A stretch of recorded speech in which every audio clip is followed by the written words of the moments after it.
Bem-vindos à última aula da nossa série de férias sobre música e cinema. Separamos para vocês, nesta saideira, um grupo muito importante do rock, do pop rock brasileiros, chamado Titãs. Essa banda que nasceu em São Paulo em 1982 e marcou o cenário pop.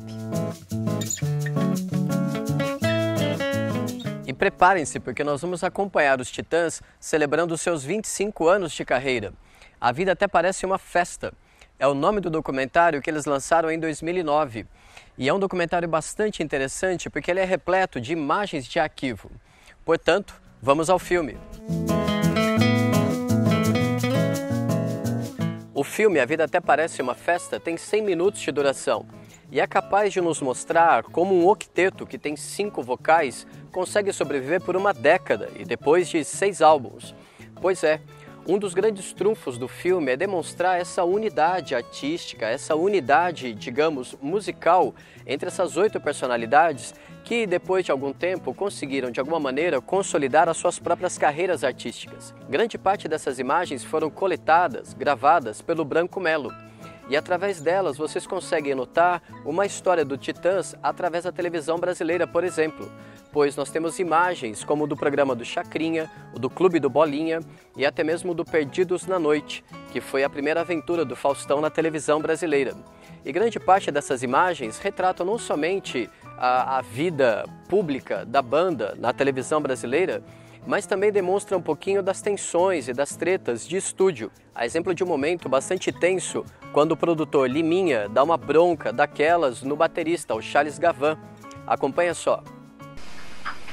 Não dá pra ficar dando solo de bateria nessa música, pô. Não dá. É muita virada, acaba, muda, vai entrar na segunda parte, você dá uma chamada. Sai da segunda parte, você dá uma chamada. E tudo, sabe, muito...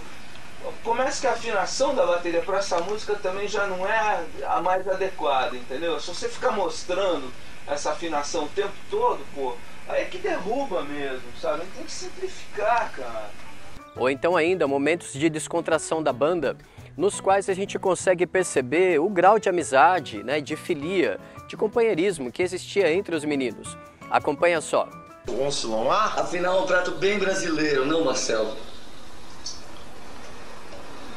Isso é ótimo, isso aí pra dar uma relaxada. Espera, aqui. Isso é muito importante pra dar consistência do fundo. Isso aqui, que a gente tava levando um papo, que foi legal colocar esse tipo de ingrediente. Claro, um pouquinho, uma pitadinha de vida, de The Doors. Vamos botar os próprios materiais que a gente acabou utilizando na própria criança. Na própria confecção do prato. Vamos dar agora uma conferida antes do prato ir para o forno. Logo mais, Marcelo, segura mais um pouco pra logo mais a gente volta com ele flambadinho pra vocês. Ótimo, Tá Marcelo. bom? Vamos já... Tchau, lindo! É bem legal, não é? Pois é. O uso de imagens de arquivo no cinema é um tema bastante polêmico e bastante também discutido, bastante debatido. Isso porque quando você usa imagens de arquivo para poder fazer um filme, é preciso levar em consideração que elas são deslocadas da sua função original. Perceba só, o uso de imagens de arquivo requer que a gente reconheça que a palavra arquivo significa arqué, tal como arca. Portanto, o arquivo é aquilo que funda, é aquilo que faz originar um discurso, uma interpretação a respeito do mundo. Do que nós estamos falando? Quando nós usamos imagens de arquivo, as perguntas a serem feitas, de alguma maneira, estão fora do filme. Tais como, por exemplo, por que essas imagens estão sendo reavivadas? Como essas imagens estão sendo remanejadas? Por que motivo essas imagens, então, estão sendo, de alguma maneira, editadas e montadas em função das outras imagens? Percebe? No caso dos Titãs, a gente pode dizer que essas imagens, de alguma maneira, elas são como que sacadas do baú, ou seja, da arca, justamente para celebrar os 25 anos da banda. Pensem, nós estamos falando de uma banda tal como Camisa de Vênus, o Ira, ou então até mesmo Plebe Rude, ou então Capital Inicial. É claro que, guardadas as devidas particularidades, nós estamos falando, grosso modo, de bandas de rock do cenário brasileiro. Todas elas que surgiram nos anos 80 e atravessaram, ou então tentaram atravessar, o finalzinho do século XX. E o Titãs, pro bem ou pro mal, conseguiu sobreviver 10 anos. E mais uma vez, é uma banda composta por 8 pessoas. Por esse motivo, então, o filme é capaz de demonstrar para nós tanto a ascensão meteórica dessa banda ao longo dessa década, como também o baque da separação em 1992. E esse tema já toma conta, digamos, da segunda metade do filme. A gente estava no meio do trabalho para gravar esse disco Titanomaquia, e o Arnaldo estava... Um dia chegou com uma cara meio pálida aqui, a gente achou que tinha alguma coisa estranha, ele falou, ó, eu tô com um problema em relação aos Titãs, eu tô saindo dos Titãs. Aí todo mundo falou, mas isso já foi bem pensado e tudo, pensa mais um pouco, amanhã a gente volta a conversar. Ele voltou no dia seguinte e falou, realmente eu vou ter que fazer o meu trabalho, tá tomando uma proporção muito grande na minha cabeça e não tá sendo mais compatível a minha vida com os Titãs e tal. Aí, adeus, e a gente continuou trabalhando, tudo numa boa. O motivo da minha saída não é discordância estética com o que os Titãs vinham fazer, mesmo porque o último LP que eu tô dentro e tudo isso é já voltado para uma coisa de rock mais pesado e tudo isso. Agora, o motivo da minha saída é a minha indisponibilidade física de cumprir tudo que eu estava querendo realizar, entendeu? Por esse motivo, deixo aqui a sugestão. Se você gosta de rock e particularmente de história do rock and roll, é um filmaço. Esse filme você não pode perder. Grande parte dessas imagens mostram para nós esses meninos amadurecendo ao longo de uma carreira de sucesso. O Fábio acabou de comentar com vocês sobre a primeira formação dos Titãs. Eram 8 integrantes. Dentre eles, tem-se nomes de grandes compositores e poetas, como Nando Reis e Arnaldo Antunes. Claro, sem falar em Tony Bellotto, que a partir dos anos 90 faz romances policiais. A banda sempre manteve uma qualidade impecável em relação às letras, à melodia. Isso se deve à qualidade intelectual de seus integrantes. Não quero mais esquecer que já devia ter aprendido. O acaso vai me proteger enquanto andar distraído. Esse é talvez o momento mais louco da nossa profissão, né? Na verdade não é legal. Não, né? Também acho ele um pouco... É legal, né? Ele é meio constrangedor, na verdade, é horrível. Calma, gente. Jamais. Relaxa. Tá todo mundo... E aí, como é que vai ser? Vou falar a quantidade de votos que teve. O mundo é bom, Sebastião, 7 votos. Vamos ao trabalho, 6 votos. Nossa, que chique. Daqui pra lá, 3 votos. Mundo Cão, 7 votos. E a melhor banda? A melhor banda, 5 votos. E o Mundo Cão?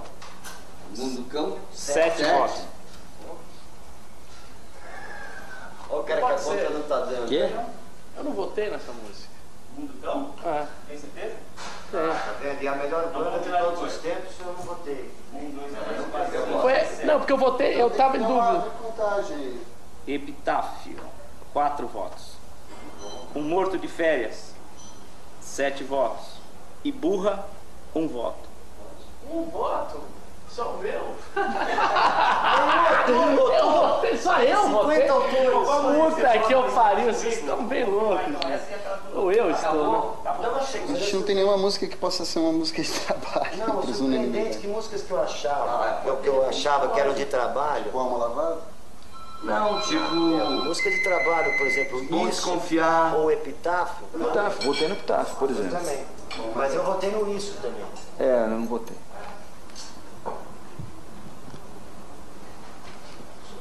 Já? Acabou? Acabou. Nando Reis é um compositor inigualável. E ao final dos anos 80 e todos os anos 90, ele fez uma parceria com a incrível Cássia Eller. Os dois formaram uma dupla imbatível e marcaram definitivamente os seus nomes na música pop. Clássicos como All Star e O Segundo Sol serão cantados eternamente, pelo menos pelo público jovem. No caso de Arnaldo Antunes, ele mergulhou ainda mais no universo das letras. Se tornou um grande poeta de tendência contemporânea, mais precisamente, ele faz uso até hoje de um movimento literário brasileiro chamado concretismo, que foi iniciado no final dos anos 50 com Décio Pinhatari e os irmãos Campos. Ele faz uso de poesias com grande apelo visual, sonoridades linguísticas e, claro, debate também questões existenciais. Arnaldo tem mais de 20 livros publicados. O último é de 2015, se chama Agora Aqui Ninguém Precisa de Si. Voltando ao cenário da música, Arnaldo também é responsável, junto de Marisa Monte e Carlinhos Brown, por um projeto musical chamado Os Tribalistas, que durou de 2002 a 2004.